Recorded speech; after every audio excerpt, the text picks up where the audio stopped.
Bagong filter na naman para sa aquarium natin. Maggugupit tayo, cutting aquarium filter. Yan, tingnan nyo naman. Madumi na ang ating filter sa aquarium. Mabrown na, maitim na siya. Papalitan na natin. Yan.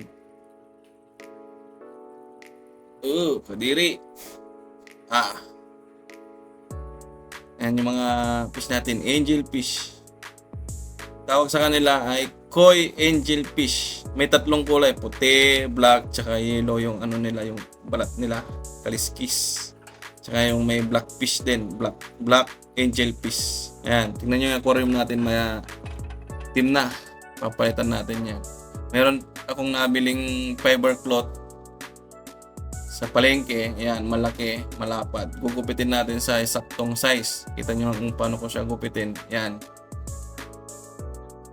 Gugupit ka lang siya ng sakto lang para dun sa aquarium natin, para pagpalit natin sasalpak na lang.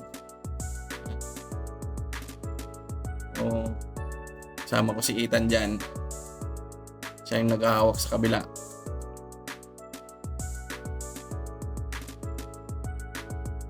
Gupit lang hanggang sa mga gupit lahat, para sa susunod din na tayo magugupit ng kanyang kahaba, yung saktong gupit lang square sa susunod.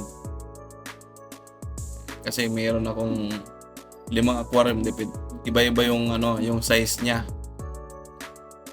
ng mga filter, kaya hindi ko muna silang ginupit ng maliliit.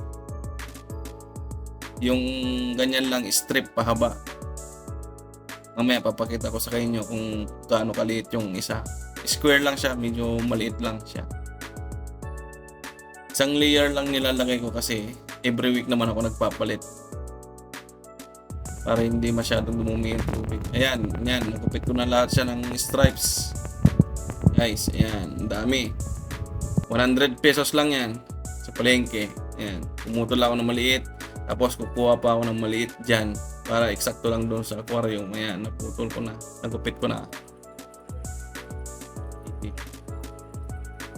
Tingnan nyo yung aquarium natin. Filter niya, maitim. Di pa naman totally maitim yan, pero papalitan ko na.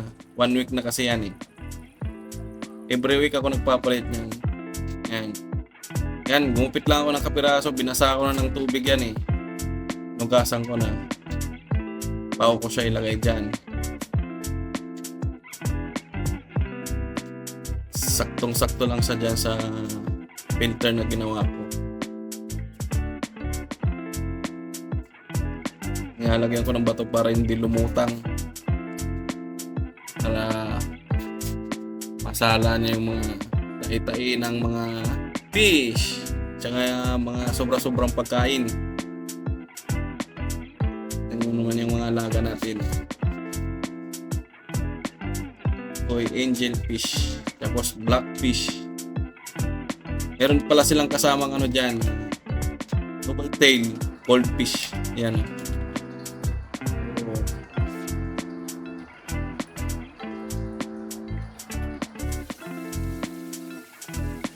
Ayan guys, tingnan naman, malinaw yung tubig natin. Dahil umabot ka sa dulo ng video na to at nagustuhan mo, please paki-like, subscribe at share na rin para mapanood din ng iba. Thank you.